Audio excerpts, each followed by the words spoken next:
საქართველოს ხელისუფლებისა და ევროკავშირის წარმომადგენლები ერთმანეთს აღარ შეხვდებიან ადამიანის უფლებების დაცვის საკითხებზე ყოველწლიური დიალოგის ფარგლებში. ტექნიკური შეხვედრების ეს ფორმატი გაურკვეველი ვადით და სხვადასხვა მიზეზით გადაიდო. საქართველოს საგარეო საქმეთა სამინისტროს მტკიცებით, ბრიუსელი არ არის მზად ქართული მხარის არგუმენტირებული პოზიციების მოსასმენად. დიპლომატიურ უწყებას არგუმენტად მოჰყავს ევროკავშირის საბჭოს მიერ 2024 წლის 27 ივნისს მიღებული გადაწყვეტილება, რომლითაც მათი თქმით, საქართველოსთან დიალოგი ყველა დონეზე შეჩერდა.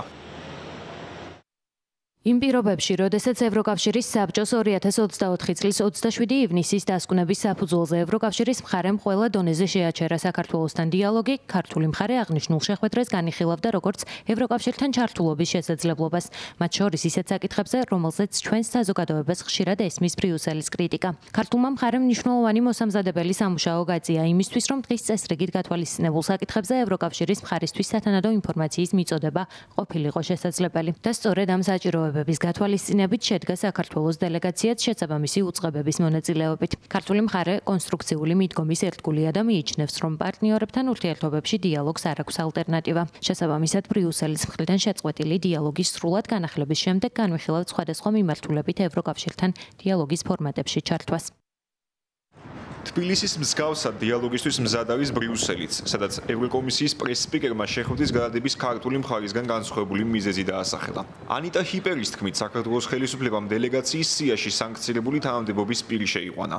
ევროპელი დიპლომატის მოსაზრებას არ იზიარებს სახელისუფლებო დელეგაციის წევრი და შინაგან საქმეთა მინისტრის პირველი მოადგილე ალექსანდრე დარახველიძე.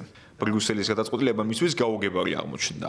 ფოკუსირდით, რომელიც ყველაზე მეტად იწვევს ევროკავშირის მიერ საქართველოს არც ერთი მოქალაქე არ არის სანქცირებული. შესაბამისად, ეს მოსაზრება ყოველგვარ რეალობას ასე ვთქვათ, ცდება. მათ მოგვაწოდეს კონკრეტული საკითხები, რაზეც უნდა ყოფილიყო დიალოგი, შესაბამისად განისაზღვრა კონკრეტული უწყებები, ვისაც კითხვებზე, რომელიც მათი მხრიდან იყო დასმული, გაეცემოდა ამომწურავი ფაქტებზე და მტკიცებულებზე დაფუძნებული პასუხები.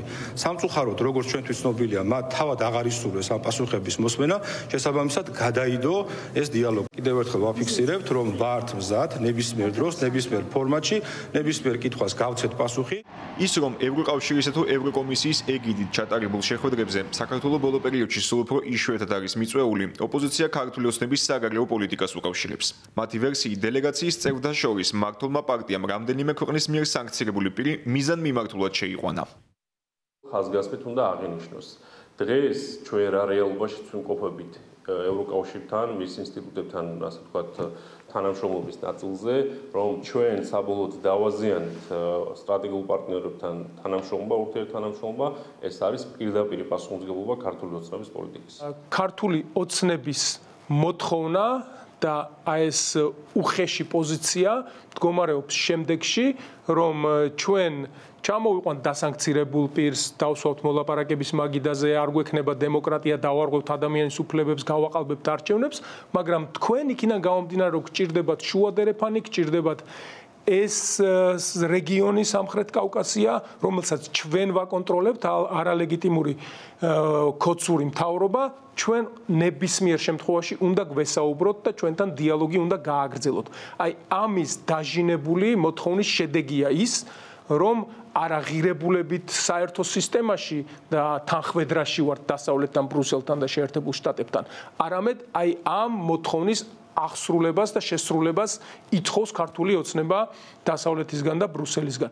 ევროკავშირის კანდიდატის სტატუსის მქონე საქართველო არ მიიწვიეს არც ევროგაერთიანების გაფართოების 18 ნოემბრის ფორუმზე. ხელისუფლებისთვის ეს ნაბიჯი შეფასდა როგორც ბრიუსელის მახინჯი და საბჭოთა კავშირის დიქტატორული პოლიტიკა. ქართული ოცნების წევრებისთვის გადაწყვეტილება გაუგებარი აღმოჩნდა, რადგან მათი მტკიცებით საქართველო არის რეფორმების გატარებისა და საუკეთესო პრინციპების დანერგვის ერთ-ერთი ფლაგმანი ქვეყანა.